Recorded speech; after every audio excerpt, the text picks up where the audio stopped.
Hi, ഇന്നത്തെ video Ramadan pre preparation video ആണ്. ഞാൻ എല്ലാ വർഷവും ചെയ്തു വെക്കുന്ന കുറച്ച് കാര്യങ്ങളാണ് നിങ്ങൾക്ക് കാണിച്ചു തരാൻ പോകുന്നത്. ഇത് മസ്റ്റായിട്ടും ചെയ്യേണ്ട കാര്യങ്ങളൊന്നും അല്ല. നിങ്ങൾക്ക് താല്പര്യം ഉണ്ടെങ്കിൽ ചെയ്യാം. എന്നെപ്പോലെ വീട്ടിൽ ഒറ്റക്കായി പോയിട്ട് ജോലികളെല്ലാം കൂടി മാനേജ് ചെയ്യാൻ പറ്റാത്ത ആൾക്കാരാണെങ്കിൽ ഇതുപോലെ ചെയ്തു വെച്ചാൽ നിങ്ങൾക്ക് കാര്യങ്ങളൊക്കെ കുറച്ചുകൂടി എളുപ്പം. അപ്പം ആദ്യമായിട്ട് ഞാൻ ചെയ്യാൻ പോകുന്നത് ഒരു ഗ്രേവി പ്രിപ്പയർ ചെയ്ത് വെക്കുകയാണ് ചെയ്യുന്നത്. ഈ ഗ്രേവി ഉപയോഗിച്ചിട്ട് നമുക്ക് ഒരുപാട് ഐറ്റംസ് ചെയ്തെടുക്കാൻ പറ്റും. അപ്പോൾ അതിന് വേണ്ടിയിട്ട് ഉള്ളി, തക്കാളി, പച്ചമുളക് ഇതൊക്കെ ഞാൻ ഫുഡ് പ്രോസസ്സറിൽ ഇട്ടിട്ട് മുറിച്ചെടുക്കുന്നുണ്ട്. പിന്നെ ഒരു പാത്രം അടുപ്പിൽ വെച്ചിട്ട് അതിലോട്ടേക്ക് സൺഫ്ലവർ ഓയിലാണ് ഞാൻ ഒഴിച്ചു കൊടുക്കുന്നത്. അത് ചൂടായി വരുന്ന സമയത്ത് അതിലോട്ടേക്ക് 1/2 ടേബിൾ സ്പൂണ് നമ്മുടെ ചെറിയ ജീരകം ഇട്ട് കൊടുക്കുന്നുണ്ട്. പിന്നെ ഒരു 2 ഇഞ്ച് കഷ്ണം കറുവാപ്പട്ടയും അതുപോലെ തന്നെ ഗ്രാമ്പുവും കൂടി ചേർത്ത് കൊടുക്കുന്നുണ്ട്.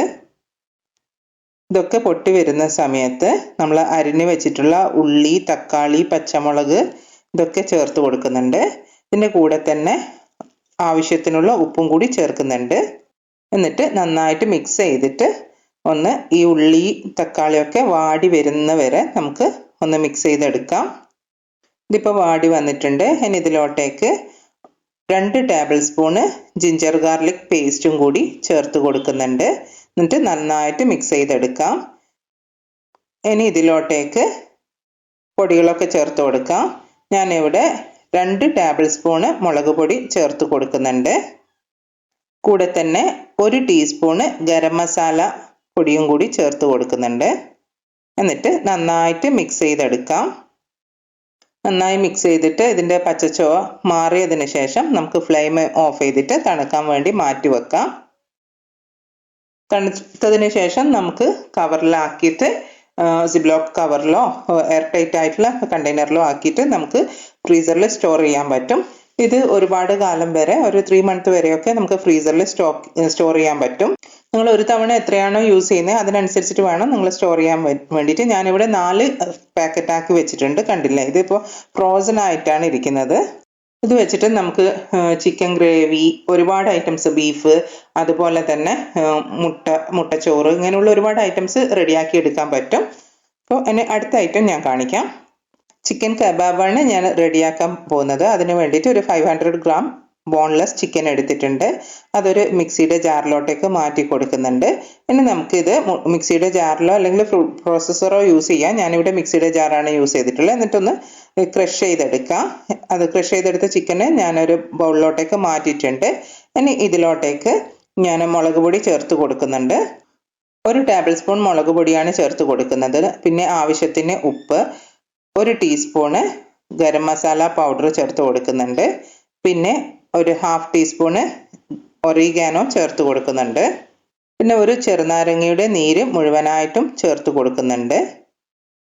എന്നിട്ട് ഞാനൊന്ന് കൈവച്ച് നന്നായിട്ട് കുഴച്ചെടുക്കുന്നുണ്ട്. നന്നായിട്ടൊന്ന് കുഴച്ചെടുക്കുക. അതിനുശേഷം ഞാൻ ഈ കുഴച്ചെടുത്തതിലോട്ടേക്ക് 2 ബ്രെഡിൻ്റെ സ്ലൈസും കൂടി പൊടിയാക്കി എടുത്തത് ചേർത്ത് കൊടുക്കുന്നുണ്ട്.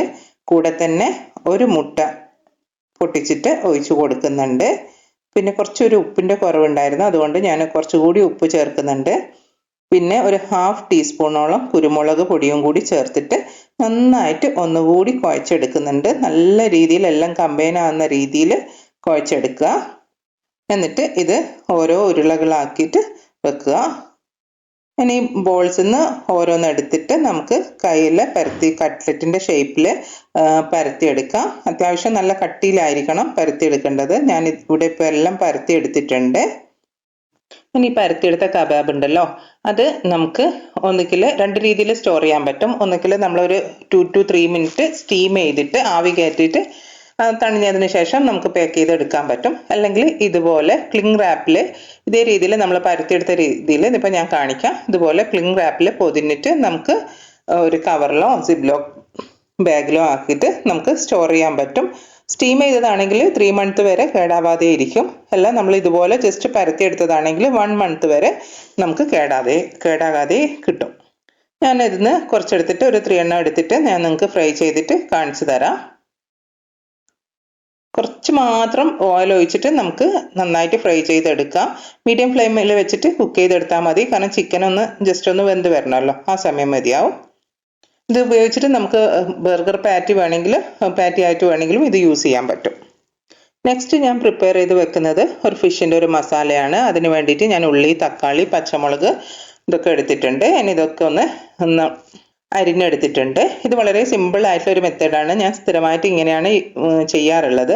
അതിന് വേണ്ടിയിട്ട് ഞാനൊരു കുക്കർ എടുത്തിട്ടുണ്ട്. കുക്കറിൽ കുറച്ച് ഓയിൽ ഒഴിച്ച് കൊടുത്തിട്ട് അതിലോട്ടേക്ക് ഈ അരിഞ്ഞു വെച്ച ഉള്ളിയും തക്കാളിയും പച്ചമുളകും ഒക്കെ ചേർത്ത് കൊടുക്കുന്നുണ്ട്. ആവശ്യത്തിന് ഉപ്പും ഞാൻ ഓയിൽ ഫസ്റ്റ് ഒഴിക്കാൻ വിട്ടുപോയിട്ടുണ്ടായിരുന്നു, അതുകൊണ്ട് ഇപ്പോഴാണ് ചേർത്തത്. ഉപ്പും കൂടി ചേർത്ത് മിക്സ് ചെയ്യുക. പിന്നെ അതുപോലെ ജിഞ്ചർ ഗാർലിക് പേസ്റ്റും കൂടി ചേർക്കുന്നുണ്ട്. എന്നിട്ട് നന്നായിട്ടൊന്ന് മിക്സ് ചെയ്തിട്ട് ഹൈ ഫ്ലെയിമിൽ ഒരു വിസിൽ വരെ ഞാൻ വേവിച്ചെടുക്കുകയാണ് ചെയ്യുന്നത്. ഹൈ ഫ്ലെയിമിൽ ഒറ്റൊരു വിസിൽ മാത്രമേ വേവിച്ചെടുക്കുന്നുള്ളൂ. ഫ്ലെയിം പോയതിന് ശേഷം ഞാനൊരു പാനിലോട്ടേക്ക് ഇത് മാറ്റി കൊടുക്കുന്നുണ്ട്. കണ്ടില്ലേ, പാകത്തിന് നമ്മുടെ സമൂസയുടെ ഫില്ലിങ് ഒക്കെ വരുന്നില്ലേ, ഉള്ളിൻ്റെ ഫില്ലിങ്, അതുപോലെ ഡ്രൈ ആയിട്ടാണ് ഇരിക്കുന്നത്. ഇനി ഇതിലോട്ടേക്ക് കുറച്ച് പൊടികൾ ചേർത്ത് കൊടുക്കണം. 1 ടീസ്പൂണ് കുരുമുളക് പൊടി ചേർത്ത് കൊടുക്കുന്നുണ്ട്. 1 ടീസ്പൂണ് ഗരം മസാല പൊടിച്ചതും കൂടി ചേർക്കുന്നുണ്ട്. പിന്നെ കുറച്ച് മല്ലിയിലയും കൂടി ചേർത്ത് കൊടുത്തിട്ട് നന്നായിട്ട് ഒന്ന് മിക്സ് ചെയ്തെടുക്കുന്നുണ്ട്. ഞാനിവിടെ കുറച്ച് ചൂരമീൻ എടുത്തിട്ടുണ്ട്. അത് ഉപ്പും കുരുമുളകും അതുപോലെ മഞ്ഞൾപ്പൊടിയും ചേർത്ത് വേവിച്ചെടുത്തതാണ്, ഫ്രൈ ചെയ്തെടുത്തതല്ല, വേവിച്ചെടുത്തതാണ്. അത് നമുക്ക് മുള്ളൊക്കെ കളഞ്ഞെടുക്കാം. മുള്ളൊക്കെ എടുത്തിട്ടുള്ള മീന് ഞാൻ ഈ മസാലയിലോട്ടേക്ക് ചേർത്ത് കൊടുക്കുന്നുണ്ട്. ചേർത്തിട്ട് നന്നായിട്ട് ഒന്ന് മിക്സ് ചെയ്തെടുക്കാം. നമ്മുടെ മസാല ഇവിടെ റെഡി ആയിട്ടുണ്ട്. ഇനി നമുക്ക് ഇത് നേരത്തെ ചെയ്തതുപോലെ തന്നെ എയർ ടൈറ്റ് ആയിട്ടുള്ള കണ്ടെയ്നറിലോ പ്ലാസ്റ്റിക് കവറിലോ ആക്കിയിട്ട് നമ്മുടെ ആവശ്യത്തിന് എടുക്കുന്ന രീതിയിൽ വെക്കാം. ഈ മസാല ഉപയോഗിച്ചിട്ട് നമുക്ക് കൽമാസ്, ഫിഷിൻ്റെ അട, ഫിഷ് സമൂസ, ഇങ്ങനെ എന്താണ് നമുക്ക് താല്പര്യം, ഫിഷ് മക്രോണി, അങ്ങനെയുള്ള ഒരുപാട് ഐറ്റംസ് നമുക്ക് റെഡിയാക്കി എടുക്കാൻ പറ്റും. ഇതും 1 മാസം മുതൽ 3 മാസം വരെ കേടാവാതെ ഇരിക്കും. ആകെ ശ്രദ്ധിക്കേണ്ട കാര്യം, നിങ്ങൾ ഒരു തവണ നിങ്ങൾക്ക് എത്ര ആവശ്യമുണ്ടോ ആ ഒരു പോർഷൻ മാത്രമേ ഫ്രീസറിൽ നിന്ന് എടുത്ത് പുറത്ത് വെക്കാൻ പാടുള്ളൂ. നെക്സ്റ്റ് ഞാൻ കാണിക്കാൻ പോകുന്നത് ലെമൺ മിൻറ്റ് സ്ക്വാഷ് ആണ്. അതിനുവേണ്ടി ഞാനിവിടെ 40ഓളം ചെറുനാരങ്ങ എടുത്തിട്ടുണ്ട്. പിന്നെ 1 കപ്പ് മിൻറ്റ് എടുത്തിട്ടുണ്ട്. പുതിന നന്നായിട്ട് കഴുകി വൃത്തിയാക്കിയിട്ട് എടുത്തതാണ്. പിന്നെ അതുപോലെ കുറച്ച് ഉപ്പ് എടുത്തിട്ടുണ്ട്. ഒരു 1/2 ടീസ്പൂൺ അത്രയൊക്കെ വരുള്ളൂ, പൊടി ഉപ്പാണ് യൂസ് ചെയ്തിട്ടുള്ളത്. പിന്നെ 1 ഇഞ്ച് കഷ്ണം വലുപ്പമുള്ള ഇഞ്ചിയും കൂടി എടുത്തിട്ടുണ്ട്. ഇനി നമുക്ക് ഈ നാരങ്ങയൊക്കെ പിഴിഞ്ഞിട്ട് അതിൻ്റെ നീരെടുക്കാം. അങ്ങനെ ഞാൻ എല്ലാ നാരങ്ങയുടെയും നീര് എടുത്തു വെച്ചിട്ടുണ്ട്. ഇനി ഈ പുതിനയും അതുപോലെ ഇഞ്ചിയും കുറച്ച് നാരങ്ങ നീരും ചേർത്തിട്ട് നമുക്ക് മിക്സിയിൽ നല്ലപോലെ അടിച്ചെടുക്കാം. ആ സമയം കൊണ്ട് നമുക്ക് ഷുഗർ സിറപ്പ് റെഡിയാക്കി എടുക്കാം. 5 കപ്പ് പഞ്ചസാരയാണ് ഞാൻ ഇവിടെ യൂസ് ചെയ്തിട്ടുള്ളത്. 2.5 കപ്പ് വെള്ളം കൂടി ചേർത്ത് കൊടുക്കുന്നുണ്ട്. എന്നിട്ട് ഇത് നമുക്ക് നന്നായിട്ടൊന്ന് മിക്സ് ചെയ്തിട്ട് തിളപ്പിച്ചെടുക്കാം. ഈ തിളച്ച് കഴിഞ്ഞതിന് ശേഷം നമുക്ക് അടുപ്പ് ഓഫ് ചെയ്യാം. അടുപ്പ് ഓഫ് ചെയ്തിട്ട് ഈ നമ്മുടെ അടിച്ചെടുത്തിട്ടുള്ള ചെറുനാരങ്ങയും പുതിനയും ഒക്കെ ചേർത്തിട്ടുള്ള മിക്സ് ഇതിലോട്ടേക്ക് ഒഴിച്ചിട്ട് നല്ലപോലെ ഒന്ന് മിക്സ് ചെയ്തെടുക്കാം. തീ ഓഫ് ചെയ്തതിന് ശേഷമാണ് ചേർക്കേണ്ടത്. എന്നിട്ട് നമുക്ക് ഒന്ന് അരിച്ചിട്ട് മാറ്റാം. ഇത്രയേ ഉള്ളൂ, നമ്മുടെ സർബത്ത് റെഡി ആയിട്ടുണ്ട്. ഇനി ഈ സ്ക്വാഷ് ഒന്ന് ഞാൻ കലക്കിയിട്ട് എങ്ങനെയാണ് റെഡിയാക്കുന്നതെന്നുള്ളതും കൂടി കാണിച്ചു തരാം. ഈ സ്ക്വാഷ് എങ്ങനെയാണ് റെഡിയാക്കുന്നതെന്നുള്ളത് ഒന്ന് കാണിച്ചു തരാം. ഇത് വെച്ചിട്ട് ജ്യൂസ് എങ്ങനെയാണ് റെഡിയാക്കുന്നതെന്നുള്ളത്. അപ്പം അതിന് വേണ്ടിയിട്ട് ഒരു ഗ്ലാസ്സിലോട്ടേക്ക് കുറച്ച് സ്ക്വാഷ് ഒഴിച്ചിട്ടുണ്ട്. പിന്നെ കുറച്ച് ഞാൻ കസ്കസും കൂടി ചേർത്ത് കൊടുക്കുന്നുണ്ട്. പിന്നെ അതിലോട്ടേക്ക് ആവശ്യത്തിന് വെള്ളം കൂടി ചേർക്കുക. ജസ്റ്റ് ഒന്ന് മിക്സ് ചെയ്യുക. നമുക്ക് കുടിക്കാൻ പറ്റും. ഇൻസ്റ്റൻ്റ് ആയിട്ടുള്ള ഒരു സ്ക്വാഷാണിത്. നമുക്കിത് പെട്ടെന്ന് തന്നെ റെഡിയാക്കി എടുക്കാൻ പറ്റും. ഈ സ്ക്വാഷ് നമുക്ക് ചുരുങ്ങിയത് 3 മാസം വരെ ഫ്രിഡ്ജിൽ ഇരിക്കും. മറ്റേതൊക്കെ നേരത്തെ തയ്യാറാക്കിയതൊക്കെ ഫ്രീസറിലാണ് സ്റ്റോർ ചെയ്യേണ്ടത്. ഇത് ഫ്രിഡ്ജിൽ 3 മുതൽ 6 മാസം വരെ ഇരിക്കും. ഞാൻ 3 മാസം വരെ വെക്കാറുണ്ട്. അപ്പം നിങ്ങൾ ഇതുപോലെ റെഡിയാക്കി വെക്കുക. ഇത് സ്റ്റോർ ചെയ്യുന്ന സമയത്ത് ഒന്നുകിൽ ഗ്ലാസ് കണ്ടെയ്നർ അല്ലെങ്കിൽ പ്ലാസ്റ്റിക് ബോട്ടിൽ നിങ്ങൾ യൂസ് ചെയ്യുക. ഒരുപാട് നേരം പുറത്തെടുത്ത് വെക്കരുത്. നിങ്ങളുടെ ആവശ്യത്തിന് മാത്രം എടുത്ത് സ്ക്വാഷ് പ്രിപ്പയർ ചെയ്തതിന് ശേഷം തിരിച്ച് പെട്ടെന്ന് തന്നെ ഫ്രിഡ്ജിൽ വെക്കാൻ വേണ്ടി ശ്രദ്ധിക്കാം. ഇനി ജിഞ്ചർ പേസ്റ്റാണ് റെഡിയാക്കാൻ പോകുന്നത്. അതിന് വേണ്ടിയിട്ട് കുറച്ച് ഇഞ്ചി ഞാൻ കഴുകി വൃത്തിയാക്കി എടുത്ത് വെച്ചിട്ടുണ്ട്. ഇനി ഇത് കഷ്ണങ്ങളായി അരിഞ്ഞിട്ട് മിക്സിയിലോട്ടേക്ക് മാറ്റി കൊടുക്കുന്നുണ്ട്. ഇനി ഇതിൽ ഒരു ടീസ്പൂൺ മുതൽ 2 ടീസ്പൂൺ വരെ നമുക്ക് ചേർക്കാം. ഉപ്പ് ചേർത്ത് കൊടുക്കുന്നുണ്ട്. അതുപോലെ തന്നെ കുറച്ച് മഞ്ഞൾപ്പൊടി 1/4 ടീസ്പൂൺ മതിയാവും, അതും ചേർത്ത് കൊടുക്കുന്നുണ്ട്. പിന്നെ 2 ടേബിൾ സ്പൂണ് സൺഫ്ലവർ ഓയിലും കൂടി ചേർത്ത് കൊടുക്കുന്നുണ്ട്. എന്നിട്ട് നമുക്കിതൊന്ന് നന്നായിട്ട് ക്രഷ് ചെയ്തെടുക്കാം. ഒരുപാട് ഇട്ട് അരക്കേണ്ട ആവശ്യമില്ല, ഒന്ന് ക്രഷ് ചെയ്തെടുത്താൽ മതി.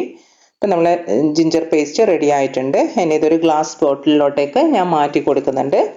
ഇതും 1 മാസം വരെ നമുക്ക് ഫ്രിഡ്ജിൽ തന്നെ സ്റ്റോർ ചെയ്യാൻ പറ്റും. 1 മാസത്തിൽ കൂടുതലാണ് സ്റ്റോർ ചെയ്യുന്നതെങ്കിൽ നിങ്ങൾ ഫ്രീസറിൽ വെക്കാൻ ശ്രദ്ധിക്കുക. ഇത് യൂസ് ചെയ്യുമ്പോൾ നല്ല ഡ്രൈ ആയിട്ടുള്ള സ്പൂണ് ഉപയോഗിച്ച് മാത്രം നിങ്ങളുടെ ആവശ്യത്തിനനുസരിച്ച് കോരിയെടുക്കാൻ ശ്രദ്ധിക്കുക. ഇതേ രീതിയിൽ തന്നെ ഞാൻ വെളുത്തുള്ളിൻ്റെ പേസ്റ്റും കൂടി റെഡിയാക്കുന്നുണ്ട്. അതിന് വേണ്ടിയിട്ട് കുറച്ച് വെളുത്തുള്ളി എടുത്തിട്ടുണ്ട്. അതിലോട്ടേക്ക് കുറച്ച് ഉപ്പും മഞ്ഞൾപ്പൊടിയും സൺഫ്ലവർ ഓയിലും കൂടി ചേർത്ത് കൊടുക്കുന്നുണ്ട്. എന്നിട്ട് നമുക്കിതൊന്ന് ക്രഷ് ചെയ്തെടുക്കാം.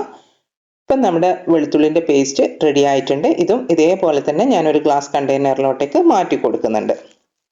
ഇനി അടുത്തതായിട്ട് ഗരം മസാലയാണ് ഞാൻ തയ്യാറാക്കാൻ പോകുന്നത്. അതിന് വേണ്ടിയിട്ട് പെരുംജീരകം, നല്ല ജീരകം, കറുവപ്പട്ട, ഗ്രാമ്പൂ, ജാതിക്ക, ഏലക്കായ്, പട്ട ഇതൊക്കെ ഒന്ന് ചൂടാക്കി എടുക്കുന്നുണ്ട്. ഈ ചൂടാക്കി എടുത്തത് മസാല തണിഞ്ഞതിന് ശേഷം നമുക്ക് മിക്സിയുടെ ജാറിലിട്ടിട്ട് ഒന്ന് പൊടിച്ചെടുക്കാം. കണ്ടില്ലേ, ഇതുപോലെ ഞാൻ പൊടിച്ചെടുത്തിട്ടുണ്ട്. ഇനി ഇതൊന്ന് തണുത്തതിന് ശേഷം കണ്ടെയ്നറിലോട്ടേക്ക് മാറ്റി വെക്കാം. ഇത് നമുക്ക് പുറമേ തന്നെ സ്റ്റോർ ചെയ്യാൻ പറ്റും. പിന്നെ ഫ്രിഡ്ജിൽ വെക്കുവാണെങ്കിൽ നമുക്ക് ഇത് ഒരു 6 മന്ത് ഒക്കെ വരെ നല്ല സ്മെല്ലോട് നമ്മൾ ഫ്രഷായിട്ട് പൊടിച്ചെടുത്ത രീതിയിൽ നല്ല സ്മെല്ല് ഒട്ടും നഷ്ടപ്പെടാതെ തന്നെ നമുക്ക് കിട്ടുന്നതായിരിക്കും. ഇതുപോലെ തന്നെ ഞാനൊരു ഫിഷിൻ്റെ മസാലയും കൂടി റെഡിയാക്കി എടുക്കുന്നുണ്ട്. അതിന് വേണ്ടിയിട്ട് ഞാൻ നല്ല ജീരകം എടുത്തിട്ടുണ്ട്. അതിൻ്റെ കൂടെ തന്നെ ഉലുവ, കടുക്, എത്രയാണോ നമ്മൾ നല്ല ജീരകം എടുക്കുന്നത് അതിൻ്റെ പകുതി മാത്രം ഉലുവയും കടുകും എടുക്കുക. 1 ടേബിൾ സ്പൂൺ എടുക്കുന്നുണ്ടെങ്കിൽ 1/2 ടേബിൾ സ്പൂൺ ആ ഒരു മെഷർമെൻറ്റിൽ എടുത്തിട്ട് നമുക്കൊന്ന് വറുത്തിട്ട് പൊടിച്ചെടുക്കാം. അതും ഇതുപോലെ തന്നെ ഞാൻ കണ്ടെയ്നറിലാക്കിയിട്ട് സൂക്ഷിച്ചു വെക്കുന്നുണ്ട്. ഇനിയും കുറച്ചുകൂടി കാര്യങ്ങൾ ചെയ്തു വെക്കാനുണ്ട്. അപ്പം വീഡിയോ ലെങ്ത് ആയി പോകുന്നതുകൊണ്ട് ഈ വീഡിയോയിൽ ഞാൻ കാണിക്കുന്നില്ല. അടുത്ത വീഡിയോയിൽ ഇൻഷാല്ലാ അതും കൂടി കാണിക്കാം. നിങ്ങൾക്ക് എൻ്റെ വീഡിയോ ഇഷ്ടമായിട്ടുണ്ടെങ്കിൽ ചാനൽ സബ്സ്ക്രൈബ് ചെയ്യാനും ലൈക്ക് ചെയ്യാനും ഷെയർ ചെയ്യാനും കമൻറ്റ് ചെയ്യാനും മറക്കല്ലേ. വീണ്ടും ഒരു വീഡിയോ ആയിട്ട് കാണാം. Thanks for watching.